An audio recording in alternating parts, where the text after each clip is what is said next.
Amigas y amigos, de nuevo, después de un mes de las vacaciones de verano del hemisferio sur, retomamos el ciclo de cortos teológicos del 2023, ¿no? Como habíamos quedado.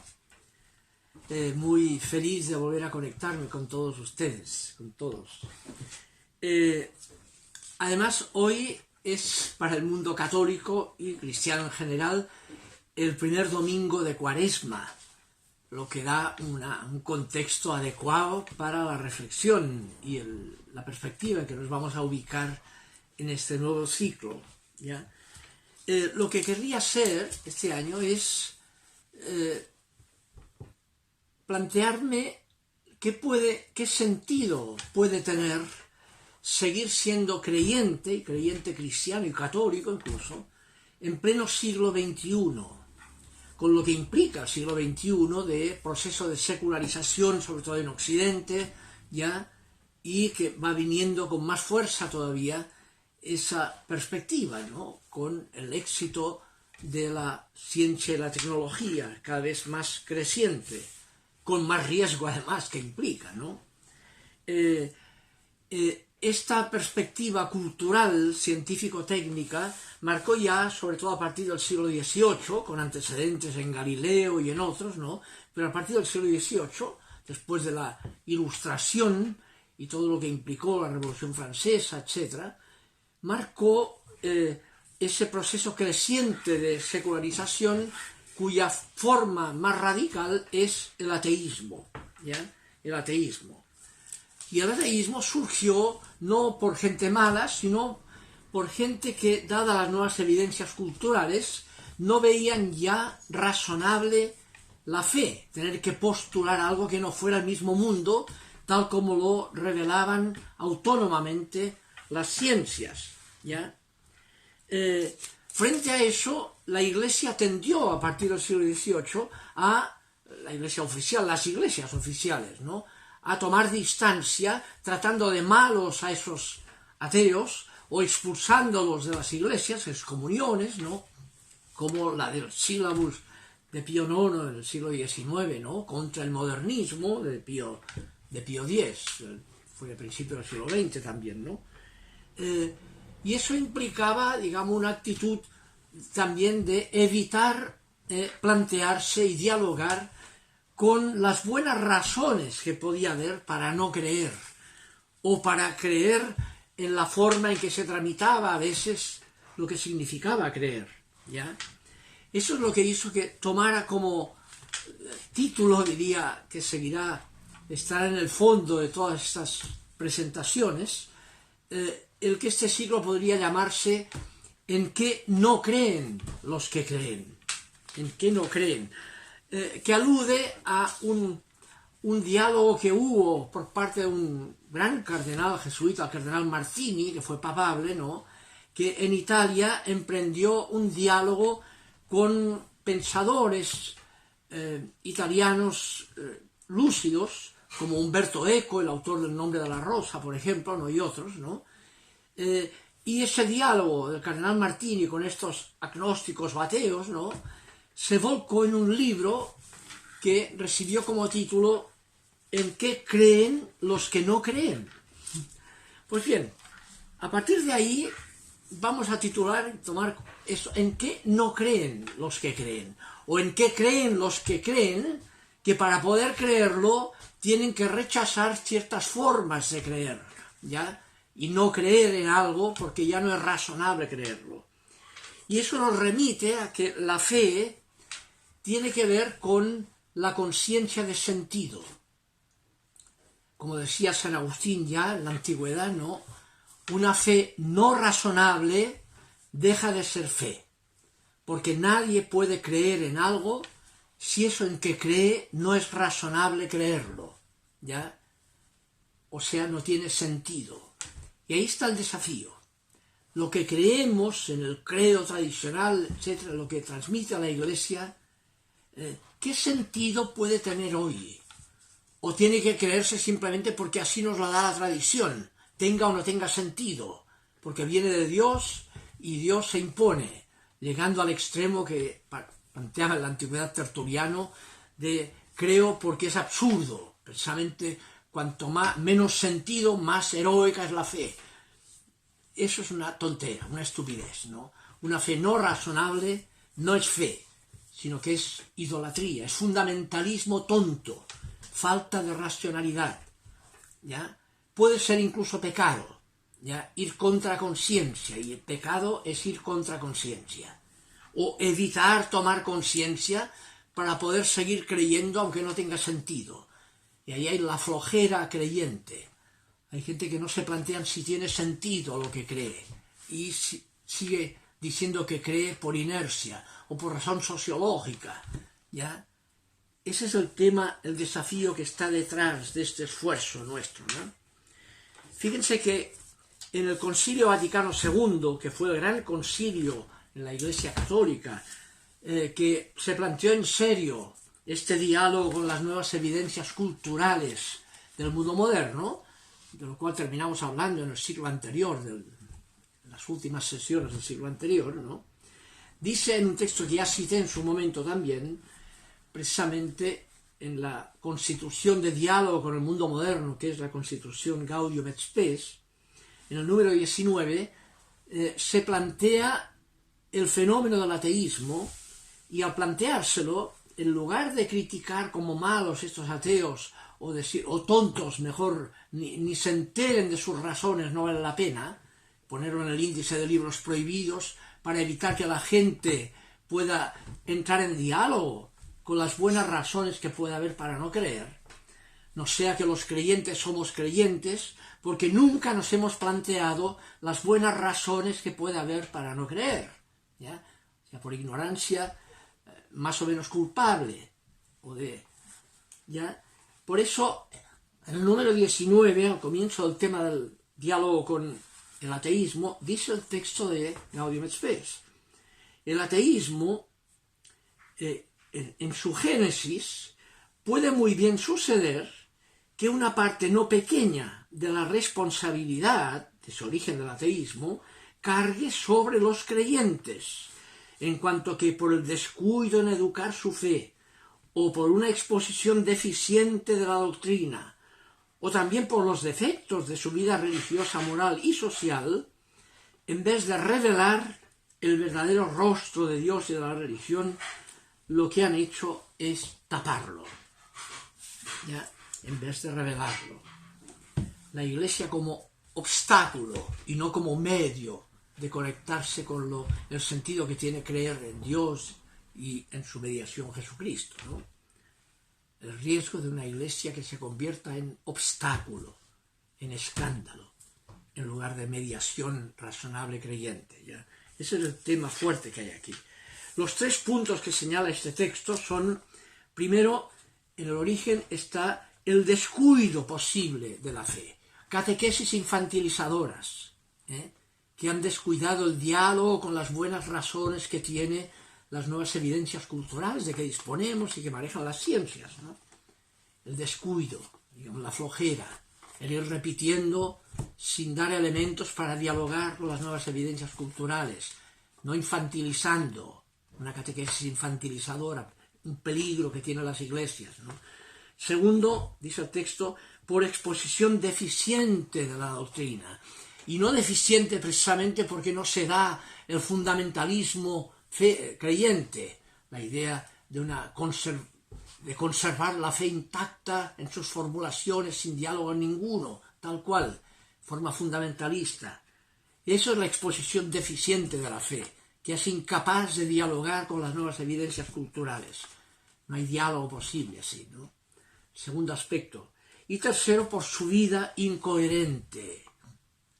Los escándalos de trampas, digamos, ocultas en el mundo clerical o los escándalos de abusos económicos y sociales por parte de creyentes, digamos, que abusan oprimiendo ricos cada vez más ricos a costa de producir pobres cada vez más pobres. En eso están también muchos creyentes, ¿no?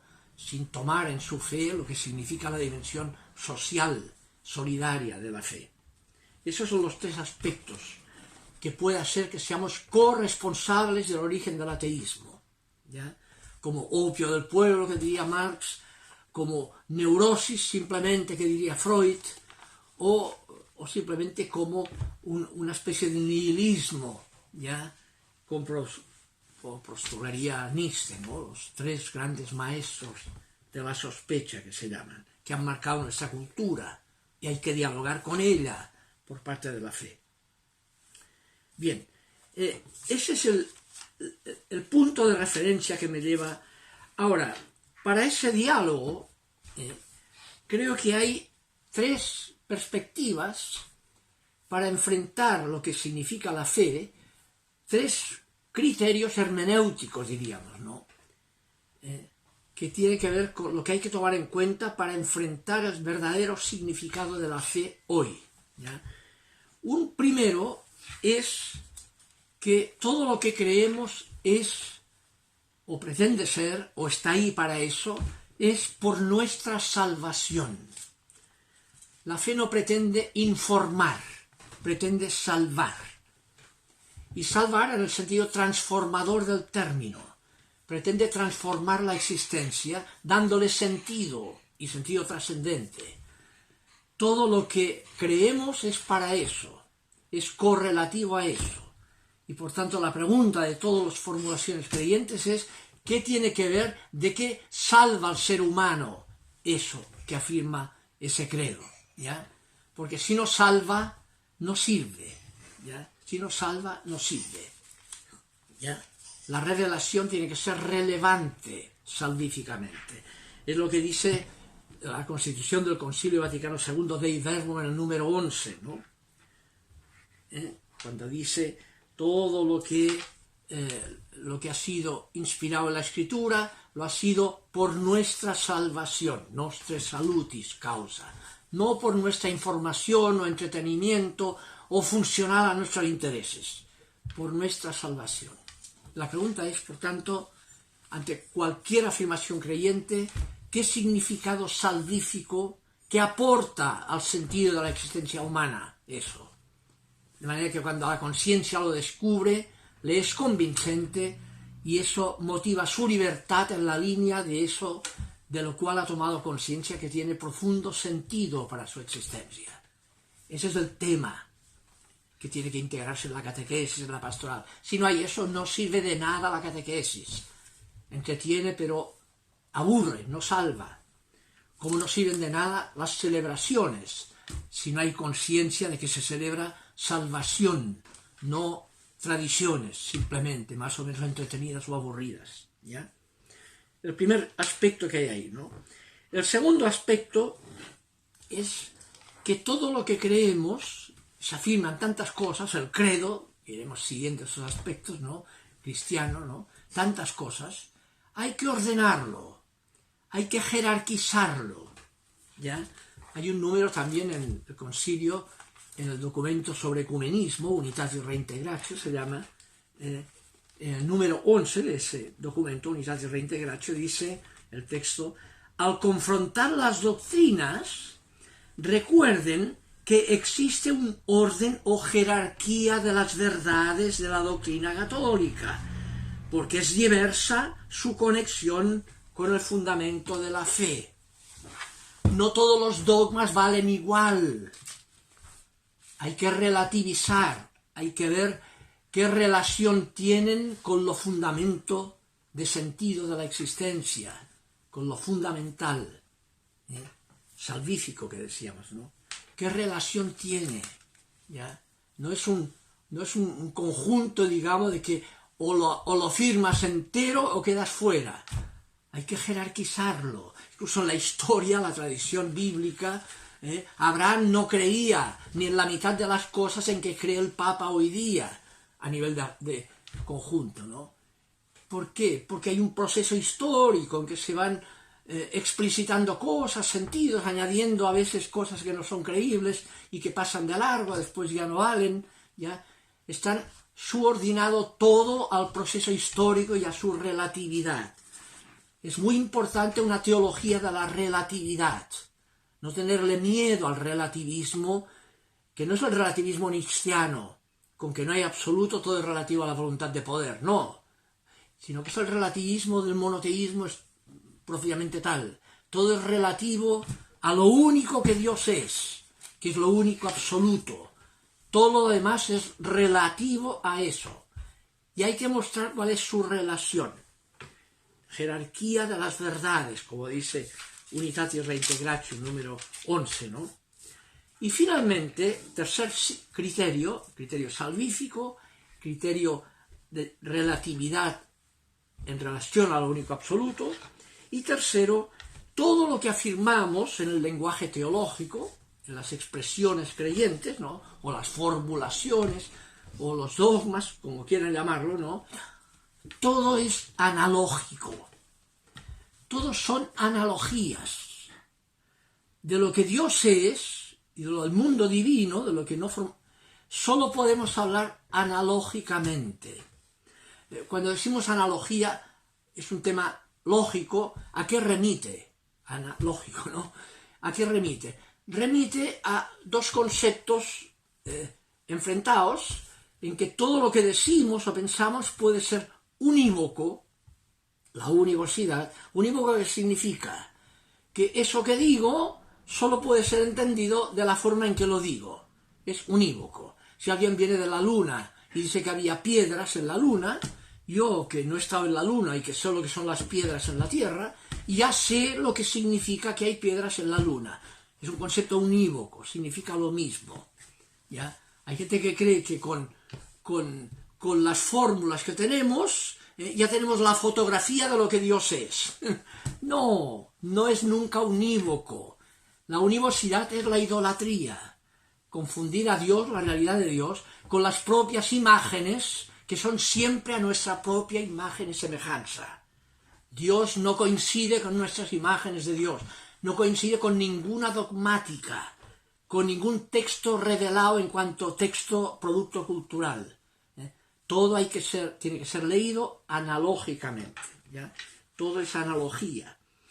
Como dice también el mismo documento del Concilio Dei Verbum, en el número 12, dirá que para enfrentar la Escritura, está hablando de la Escritura, ese texto dice, hay que tener en cuenta la tradición viva de la Iglesia y la analogía. Leer esa tradición viva de la Iglesia, de la palabra de Dios, analógicamente. Entonces, no unívocamente, no idolátricamente, ¿ya? No proyectar en Dios nuestra propia, mundanizándolo, como nuestro propio ídolo proyectado en Dios, ¿no? Lo contrario a eso sería que todo fuera equívoco. Si no es unívoco, que sea equívoco. ¿Y equívoco qué significa? Que del hecho de que yo sé lo que significa algo que no conozco, digo, no es unívoco, sino que es equívoco, es decir, del hecho de que yo sepa algo así, no me dice nada de lo que puede ser eso en la otra realidad. Y si lo hago, si lo aplico tal cual, me equivoco. Hay una elaboración que hace Tomás de Aquino, ¿no?, sobre este lenguaje aplicado a Dios, y él mismo se plantea, entonces, si lo que decimos de Dios no es unívoco, entonces es equívoco, ¿ya? Y él dice, sí, es equívoco. Lo que decimos de Dios siempre es más la diferencia que la semejanza. Siempre es más verdad negarlo que afirmarlo. Y si tú lo afirmas, a partir de la imagen que te hagas del mundo, lo afirmas a lo que significa en Dios, te equivocas. Y toda la pastoral puede ser una equivocación en el lenguaje, si no aplicamos la analogía. Por eso Tomás de Aquino dirá, es equívoco, pero no es puramente equívoco, sino análogo.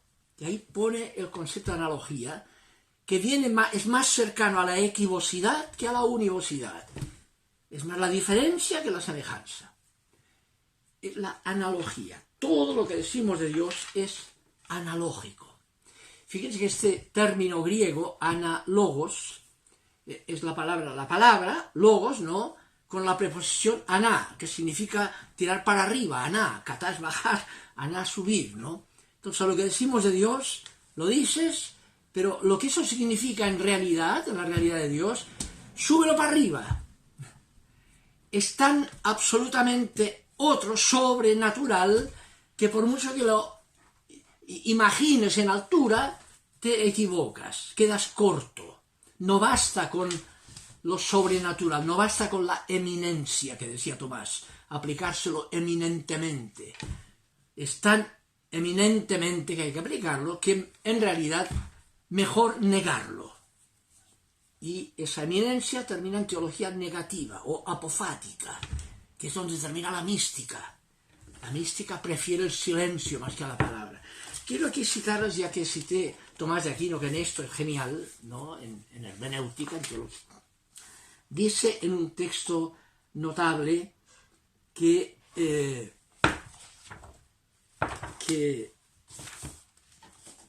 lo escribió en la primera obra de juventud, cuando comentaba a otro teólogo, Pedro Lombardo, no volaba por su cuenta, ya ahí, ¿no?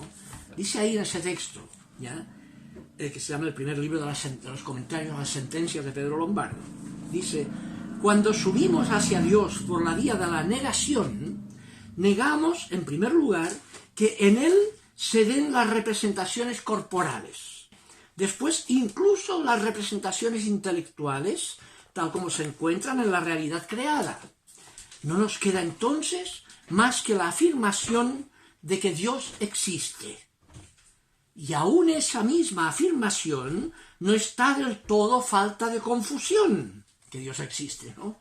En efecto, incluso el hecho de existir, tal como lo experimentamos en la realidad creada, tenemos que negarlo en Dios. Es más verdad decir que Dios no existe que decir que Dios existe, si por existencia entendemos lo que en el mundo entendemos por existencia, que ocupa espacio-tiempo, ¿no? El espíritu se encuentra, pues, en una especie de oscuridad y de ignorancia, y es precisamente con esta ignorancia propia de un ser que está en camino como estamos más unidos a Dios. La ignorancia mística, la docta ignorancia que decía un místico medieval, ¿no? Ese es el tema, ¿no? Fíjense, la analogía, como dije la palabra griega aná, tiene que ver con otras dos palabras que usamos en la tradición creyente, que es la palabra, y en la literatura general, metáfora, que es una metáfora.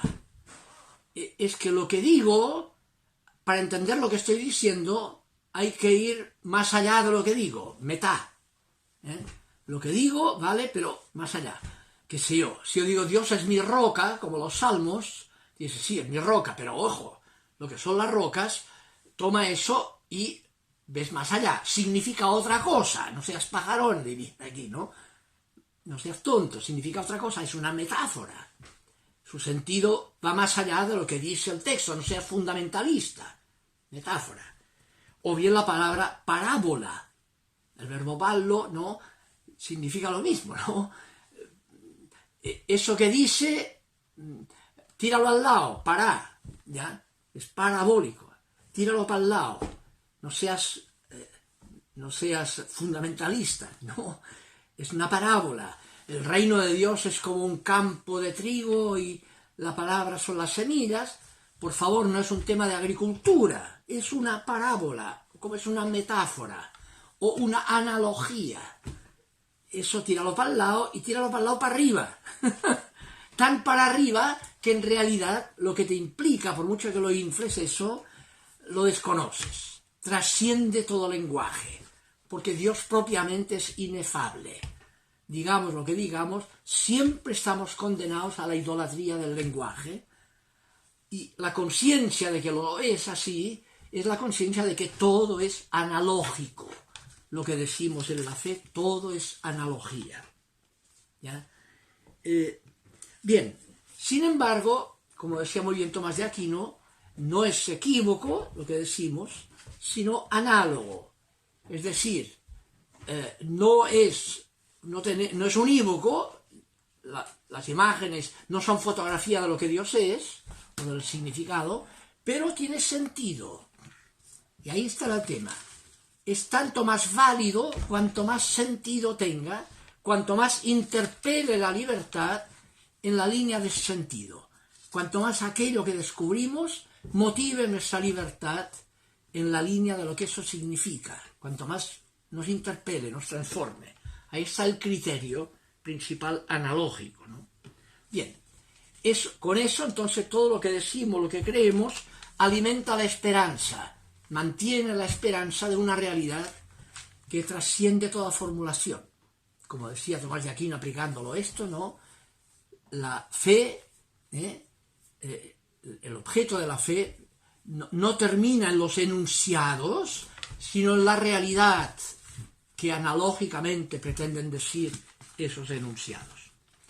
Aplicando esos tres criterios, salvífico, de relatividad al único absoluto y analógico, es que vamos a enfrentar estas sesiones. El primer día empezaremos con la primera afirmación del credo. Creo en un Dios que es Padre. ¿Qué puede significar hoy creer en un Dios y que ese Dios es Padre? Nos vemos el próximo día. Ánimo, gusto de volver a estar en contacto con ustedes.